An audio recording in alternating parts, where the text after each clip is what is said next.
J'imagine que ce témoignage vous a touché, n'est-ce pas? Hein? C'est édifiant. Ça montre aussi que le Seigneur est là. Mais ça, pour moi, il y a aussi une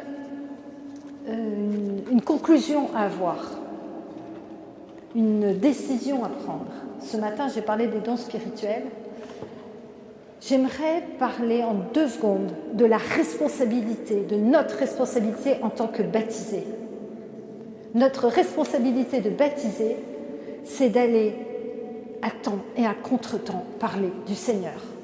Que ce soit les jeunes qui sont en quête aujourd'hui, en quête spirituelle, comme c'était le titre du partage de Yann, que ce soit les plus âgés. Aujourd'hui, notre monde est rempli de gens qui sont plongés dans la désespérance et qui ont besoin de rencontrer des personnes embrasées, enflammées du feu du Saint-Esprit pour les conduire vers la source, là où ils pourront être pleinement eux-mêmes, pleinement rassasiés, pleinement eux-mêmes, voilà, dans la liberté des enfants de Dieu. Est-ce que vous êtes d'accord avec moi? Oui. Amen. Bon, alors moi cet après-midi-là, par rapport au thème qui m'a été confié sur la délivrance, et c'était important justement que Yann précise que entre le moment de la confession, la première confession qui, j'imagine, a dû être suivie d'autres, comme pour chacun d'entre nous normalement, et puis sa mission dans l'Église, eh bien, il y a eu un temps de délivrance. Et quand on reprend l'évangile de Saint Luc au chapitre 4, au moment où Jésus démarre son ministère, il dit, elle était dans le temple, « L'Esprit du Seigneur est sur moi, parce qu'il m'a consacré par l'onction pour porter la bonne nouvelle aux pauvres. Il m'a envoyé annoncer aux captifs la délivrance, aux aveugles retour à la vue et renvoyer en liberté les opprimés, proclamer une année de grâce du Seigneur. » Ça, Jésus a annoncé son programme. Il a annoncé son programme. Et son programme, qui est conforme à la promesse du Père, c'est donc de parler du royaume de Dieu, de l'enseigner, mais aussi délivrer les enchaînés, renvoyer en liberté les opprimés et guérir les malades. Voilà, ministère de miséricorde, comme j'en ai parlé ce matin. Alors, nous allons commencer par voir cette question de la délivrance. Donc Jésus qui est venu délivrer les enchaînés. Dans l'Évangile, nous voyons que Jésus chasse beaucoup de démons, des gens qui sont dans la foule, à l'affût d'une consolation, à l'affût d'un mieux-être, à l'affût d'une paix intérieure. Ben oui, et ça c'est Jésus aussi qui nous le dit dans l'Évangile de Saint Jean, le démon est venu pour égorger, voler, détruire. Et le démon, c'est celui qui divise et qui sème la souffrance. Et donc, quand Jésus s'approche, les démons tremblent. Et cette histoire n'est pas vieille de 2000 ans. C'est pas après le départ de Jésus, après l'ascension, terminé, plus de délivrance. Depuis 2000 ans, Jésus a toujours ce désir de délivrer les enchaînés. Et donc la délivrance est particulièrement actuelle. La délivrance est particulièrement pour aujourd'hui, pour toutes ces personnes comme Yann qui ont fait un chemin, qui ont pris des chemins de traverse pour arriver jusqu'au Seigneur, qui sont allés voir différentes spiritualités, qui ont fréquenté différentes spiritualités avant d'arriver au Seigneur. Et la délivrance, ben oui, parce qu'il est impossible de marcher dans l'Esprit Saint et en même temps d'honorer les démons qui se cachent, comme on a pu le voir, dans le spiritisme, dans l'occultisme, dans toutes ces pratiques New Age qui sont proposées à foison aujourd'hui. la voyance, la divination, le pendule, les cartes, l'horoscope, les magnétiseurs, passer le feu, le reiki, le yoga et tout ce qui nous vient du Moyen-Orient. Eh ouais. Et donc, l'un et l'autre, c'est incompatible. C'est incompatible. C'est incompatible avec la foi en Dieu, Père, Fils et Saint-Esprit. Je n'ai pas parlé aussi le tatouage, enfin tout ce qui est proposé aujourd'hui. Vous avez beaucoup aussi de boutiques qui proposent certains bien-être, le bien-être. Alors autour du bien-être, il y a à boire et à manger. Donc il faut faire attention quand on va, mesdames, dans un institut, pour prendre un temps de bien-être. Qui est-ce qui va me masser? Qui est-ce qui va poser ses mains sur moi? Quelle est cette musique douce, semble-t-il, qui est diffusée dans le lieu où je me trouve? Qu'est-ce que c'est ce parfum? D'où ça vient? Qu'est-ce que ça a à voir? Voilà. Parce que tous ces éléments-là sont introduits dans la société aujourd'hui et viennent perturber la vie, notre vie à chacun, et notamment notre vie spirituelle.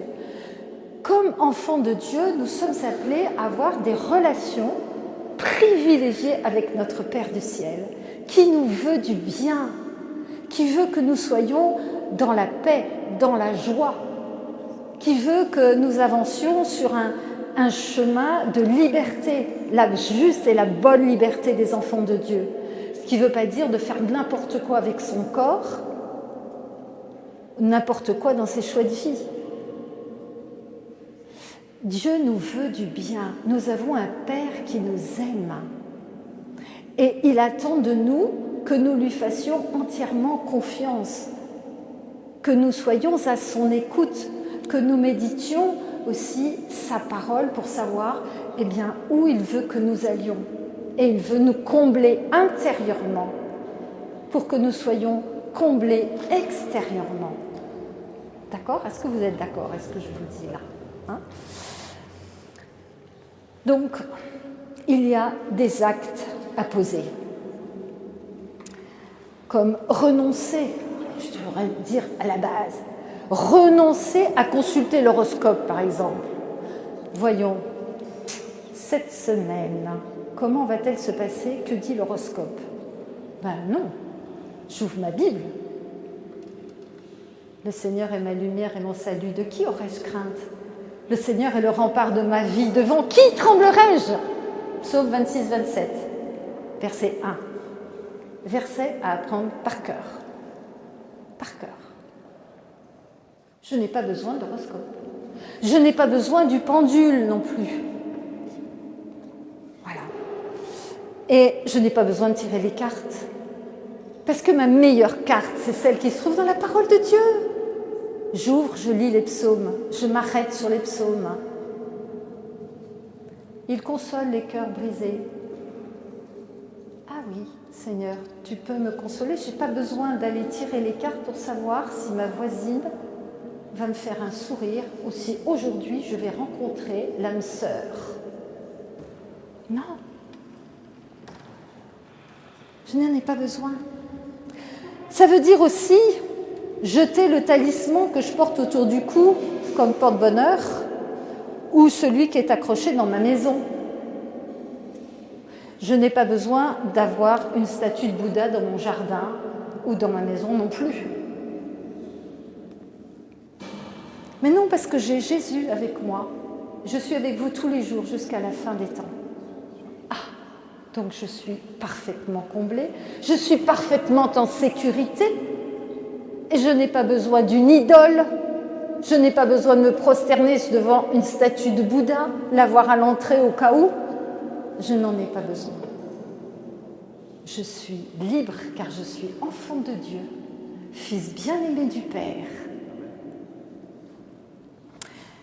Et puis, je peux aussi arrêter d'écouter certaines musiques qui glorifient la chair et l'ennemi et qui entraînent la confusion mentale. Parce qu'après, je ne comprends plus la parole de Dieu. La lecture du catéchisme de l'Église catholique, j'y arrive pas. Le credo, je le prends dans le sens inverse. Tout ça, c'est des exemples vécus, que j'ai pu entendre, de gens que j'ai accompagnés. Voilà. Voilà. Et puis, confesser ces pratiques, les confesser, pour pouvoir recevoir aussi une prière de délivrance comme Yann nous l'a témoigné. Donc un choix est à faire. La foi en Dieu et la pratique occulte sont incompatibles. Et ces pratiques sont en abomination pour le Seigneur, aux yeux du Seigneur. Et ces pratiques vont à l'encontre de la confiance en Dieu. Le yoga. Ah non, mais moi, c'est du yoga. C'est juste de la respiration. C'est pour me détendre. Ah non, t'as besoin de te détendre? Ben, tu vas à l'adoration, tu respires l'air du ciel, tu expires le stress. Tu ressors de là, mais ça va très bien. T'as pas besoin d'aller au yoga. Et puis tu ouvres ta Bible, tu lis. Tu vas te confesser si tu as perdu la paix parce que tu as eu des contrariétés fortes, parce que quelqu'un t'a un peu poussé à bout. Tu vas aller chercher la consolation au tribunal de la miséricorde, c'est la confession. Ça, c'est une expression de Sainte Faustine. Enfin non, de Jésus à Sainte Faustine.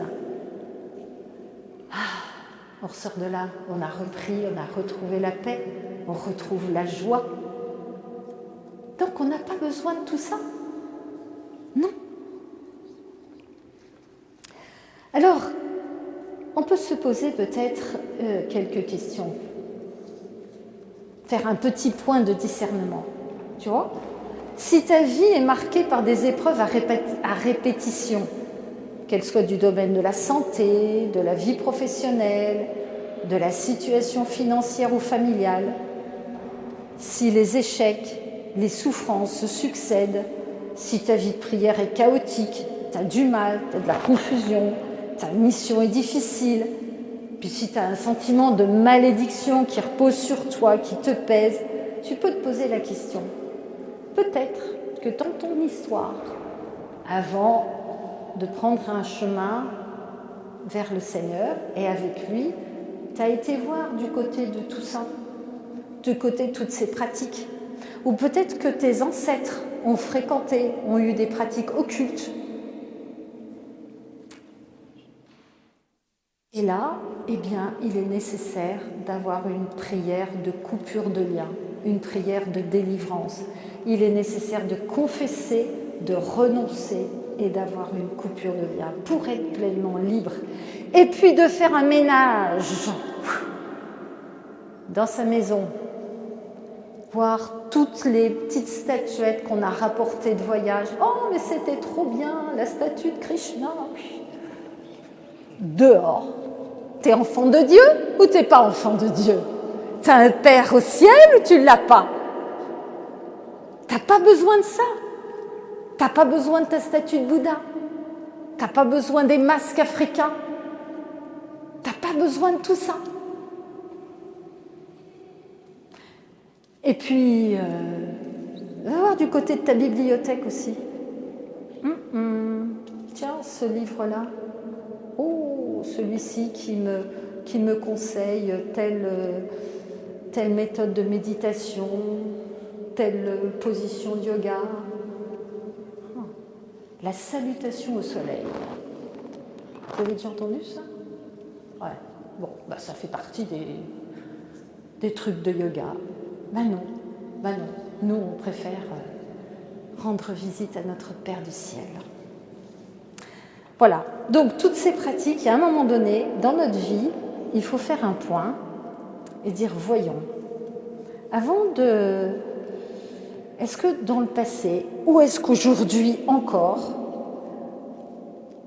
je prendrai l'expression du prophète Élie, je cloche des deux pieds. Vous savez, Élie le prophète. Vous clochez des deux pieds. D'un côté, vous rendez gloire à Dieu, et puis de l'autre, vous rendez gloire aux idoles, au Baal. Et il y a un moment donné où il faut choisir. Qu'est-ce qui est pour vous le Seigneur, l'Éternel, ton Dieu? Donc il y a un moment donné où il faut faire le point. Et quand on a fini de faire le point, et bien en fonction de ce qui sort, demandez au Saint-Esprit de vous éclairer, allez confesser et recevez une prière de coupure de lien. Alors voilà, nous avons vu que Jésus délivre et puis il restaure aussi, il renvoie en liberté les opprimés. Nous voyons dans l'Évangile comment Jésus vient consoler les cœurs brisés. C'est aussi une expression que nous retrouvons dans plusieurs psaumes. Il est venu consoler les cœurs brisés. Et il le fait toujours aujourd'hui. Les corps peuvent être en bonne santé, mais l'âme est malade. Le cœur est brisé. Et inversement, également, c'est-à-dire que voilà, le corps est malade, mais et l'âme aussi. Et Jésus est venu pour guérir les cœurs brisés et consoler les affligés. Alors, qu'est-ce qui peut être à l'origine de cœurs brisés aujourd'hui? Ce qui est à l'origine des cœurs brisés, c'est ce que l'on a pu faire ou ce que l'on a subi. Alors, je vais sortir tout un éventail de choses que vous avez pu subir ou faire et qui entraînent une peine intérieure profonde, une insatisfaction, une souffrance, une tristesse, une lourdeur, quelque chose qui ne va pas, une culpabilité qui ne s'en va pas, quelque chose qui est là, on ne sait pas quoi faire pour s'en sortir. Alors, par exemple, il y a les abus, que ce soit les abus sexuels, les abus d'autorité, les abus spirituels, l'adultère, la violence, la pornographie, l'homosexualité, le lesbianisme, la masturbation, l'alcoolisme, mais aussi l'humiliation, le rejet, l'abandon, la peur, l'injustice. Voilà tout ce qui peut être, entre autres, parce que la liste pourrait être encore beaucoup plus longue, mais des sujets qui font que le cœur est brisé. La souffrance intérieure est là. On n'est pas dans sa vie pleinement épanoui parce qu'il manque quelque chose. Ou peut-être il y a eu trop de choses, justement. Et on ne sait pas comment s'en sortir. La peur est là, on ne sait pas d'où elle vient.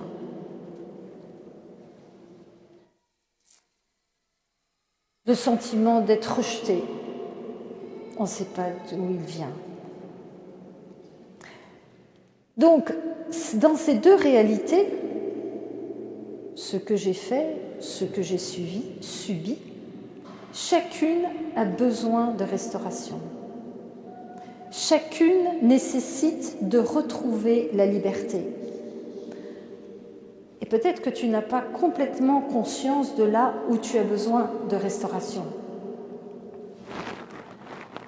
Si, par exemple, tu as des réactions disproportionnées, une petite remarque et tu te sens profondément rejeté. Ou bien une critique légère et tu te sens détruit. Un silence et tu te sens abandonné. Tiens, je m'attendais à ce que telle personne m'appelle, finalement aujourd'hui il ne m'a pas appelé. Et hop, intérieurement, tu as un sentiment d'abandon qui vient là. Un sentiment d'être seul, complètement seul. Ou bien si on te dit que tu n'as pas bien fait telle chose ou telle autre, tu en conclus que tu es un incapable. Une simple parole qui ne va pas dans ton sens te fait pleurer. Un petit problème et tu es découragé. Tu as envie de tout arrêter, de tout envoyer promener. Ou bien encore, tu vis dans un schéma répétitif, négatif, toxique, tu es toujours attiré par des personnes qui te blessent, qui te trahissent. C'est toujours les mêmes personnes auprès de qui tu vas, ou qui viennent vers toi, toujours le même type de personnes. Et puis qu'un jour, du jour au lendemain, sans que tu comprennes pourquoi, elles tournent les talons et tu n'entends plus parler d'elles.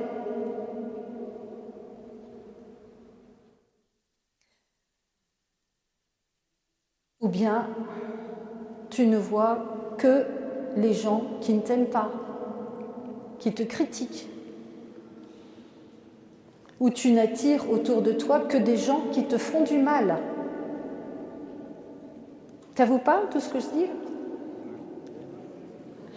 Ou bien encore, tu as toujours besoin de validation. Tu as besoin de prouver ta valeur. Ah, la valeur. Il y a un verset que j'aime énormément. Quand Jésus est baptisé et qu'il ressort du Jourdain, le ciel s'ouvre, l'Esprit Saint descend et la voix du Père retentit. Voici mon Fils bien-aimé en qui j'ai mis tout mon amour. Ta valeur dépend de l'amour du Père pour toi. Elle ne dépend pas de Pierre, Jacques et Jean, ou de Augustine, etc. Vous voyez ce que je veux dire? Ta valeur, elle ne dépend pas de l'approbation des autres. Ta valeur, elle ne dépend pas de l'amour des autres pour toi, ou du non-amour.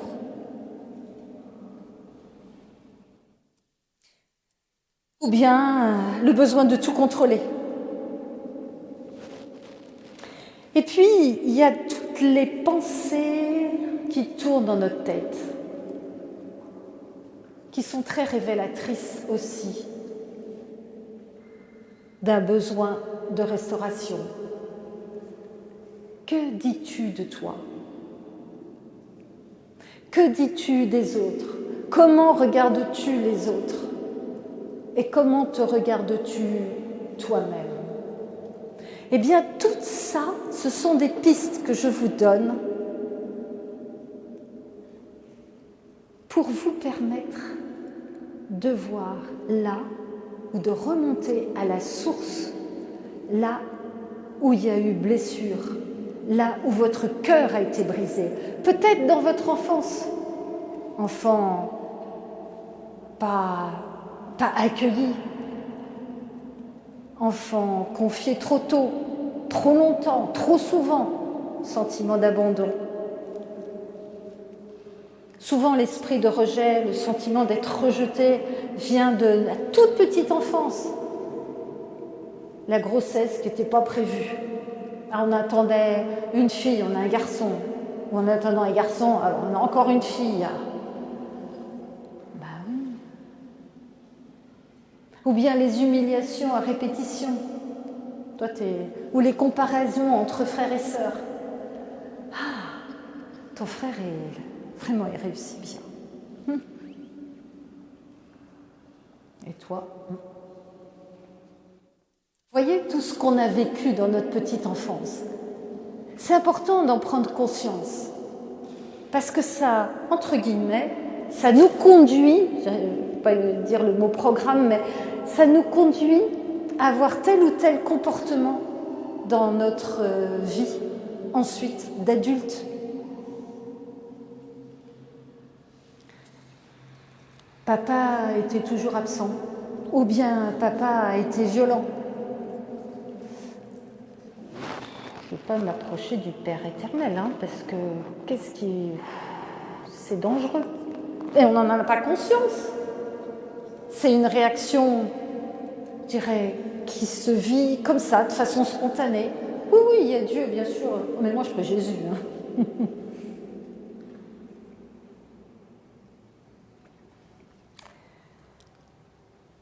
Voilà. Toutes ces attentions, toutes ces façons d'être, eh bien, nous entraîne plus tard en tant qu'adultes à déployer telle ou telle attitude, tel ou tel comportement. Donc c'est important, si vous avez des enfants, des jeunes enfants ou même des petits-enfants, eh ben, d'être vraiment attentif à cette façon d'être avec eux. De ne pas comparer, de ne pas juger trop rapidement, d'écouter l'un, d'écouter l'autre avant de prendre parti. Je donne un petit témoignage justement par rapport à écouter l'un, écouter l'autre. Donc, comme ceux qui étaient là ce matin, nous avons eu 4 enfants, un garçon et 3 filles. Et on avait un garçon hyperactif, hypertonique, qui l'est toujours d'ailleurs, et qui, avec les 3 filles, ça allait bien, mais quelquefois moins. Et il y en avait une des 3 qui était un peu filoute et qui avait l'art de faire punir son frère. Hein? Moi, en fait, j'étais plus attentive et j'écoutais davantage la fille.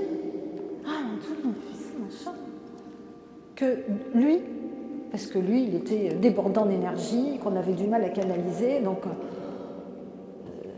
et puis en fait, après coup, et après des années, je me suis dit, mais en fait, elle était coquine, hein, parce que le nombre de fois où elle a fait punir son frère.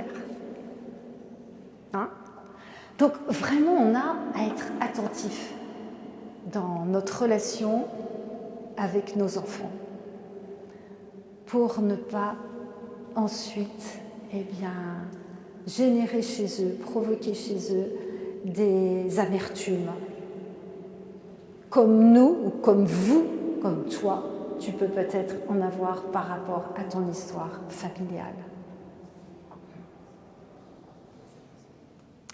Donc, si tout ce que j'ai évoqué là te parle, c'est que tu as peut-être besoin de restauration, c'est-à-dire de guérison intérieure. À un moment donné, de te poser et de faire du ménage. Donc là, il va y avoir des binômes de prière, hein, c'est donc bien adapté, je pense. Hein, c'est un bon moment pour aller voir un binôme de prière et puis dire, voilà, il y a eu tel sujet, il y a tel sujet, il y a tel sujet. Les prisonniers sont derrière les barreaux à cause de ce qu'ils ont fait avec le poids de la culpabilité. Je reviens au verset de Saint Luc, au chapitre 4, hein, quand Jésus nous dit, je reprends exactement la parole, il m'a envoyé annoncer aux captifs la délivrance et aux aveugles le retour à la vue, renvoyer en liberté les opprimés. Donc les prisonniers sont derrière les barreaux à cause de ce qu'ils ont fait avec le poids de la culpabilité, alors que les captifs sont emprisonnés à cause de ce qui leur a été fait. Il y a... oui, c'est 1 an à peu près. C'est bon au niveau horaire, ça va? Mais je vais jusqu'à 4h15 sur le programme. Alors, je ne vais pas vous donner ma petite histoire, ma petite anecdote, c'est pas grave. Mais la conclusion, c'est Dieu veut guérir les cœurs brisés. Pour le captif, la difficulté, donc pour le prisonnier, la clé est le repentir afin d'être pardonné et libéré. Et donc là, c'est le sacrement de la réconciliation, plus une coupure de lien, prière de délivrance. Pour le captif, la difficulté est autre. C'est pardonner aux autres. Si nous laissons l'offense faire son œuvre en nous, si nous la ressassons, si nous nous enfermons dans le non-pardon, elle produira des fruits mauvais. Elle va engendrer la jalousie, le ressentiment, l'amertume, la colère, les querelles, la rancune, la haine. Donc il y a un moment donné où il faut décider de pardonner. C'est vrai que c'est pas facile, mais c'est indispensable. Parce que ce n'est pas parce qu'on va ressasser les offenses que l'autre va vivre plus mal. Non. Lui, ça ne l'empêche pas de vivre. Il a fait quelque chose de mal, il nous a profondément offensés, mais il continue sa petite vie. Et si nous ressassons l'offense, on se fait du mal à nous-mêmes, et donc on a tout intérêt à se faire du bien. Et comment on se fait du bien dans ces cas-là? Eh bien, c'est en pardonnant. C'est en décidant de pardonner. Le refus de pardonner ligote, alors que le sacrement de la réconciliation nous est offert pour plonger notre misère dans la miséricorde. Et Dieu veut te guérir, il veut nous guérir, il veut guérir chacun de vous ici, parce qu'il vous aime d'un amour infini. Dieu est un bon Père qui attend que chacun lui fasse entièrement confiance, encore une fois, car il veut notre bien et il veut te restaurer pour que tu sois libre. Et la dernière chose que je voudrais dire, avant qu'on prenne un tout petit temps de prière peut-être, c'est que ce n'est pas notre passé qui définit notre présent. Alors c'est vrai qu'on peut avoir des grosses valises de souffrance, mais il y a un moment donné, quand on les a déposés dans le sacrement de la réconciliation, qu'on a été voir un binôme de prière, qu'on a eu une coupure de lien, qu'on a eu une restauration, eh bien c'est fini, c'est terminé. On est libre.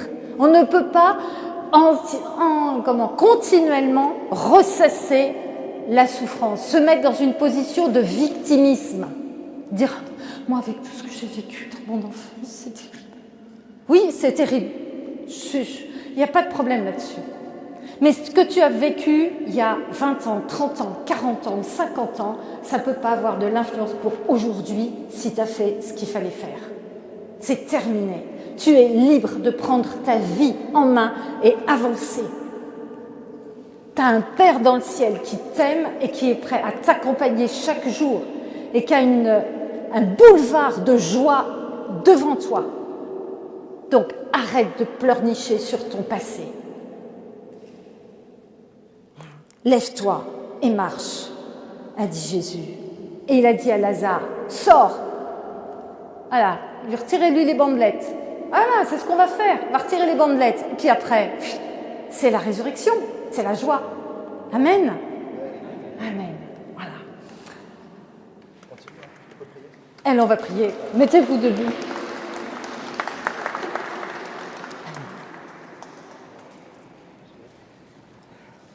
Alors, je vous invite à mettre votre main sur votre cœur. Jésus connaît les cœurs brisés. Jésus connaît votre histoire. Et Jésus veut vous restaurer complètement. Seigneur Jésus, je te demande une grâce particulière. Viens, Saint-Esprit, viens, guéris maintenant les cœurs brisés. Conduis-les à pardonner. Donne-leur la grâce de pardonner à ceux qui les ont offensés. Peut-être un pardon à eux-mêmes par rapport à ce qu'ils ont fait. Contre eux-mêmes, contre les autres. Montre-leur leur valeur.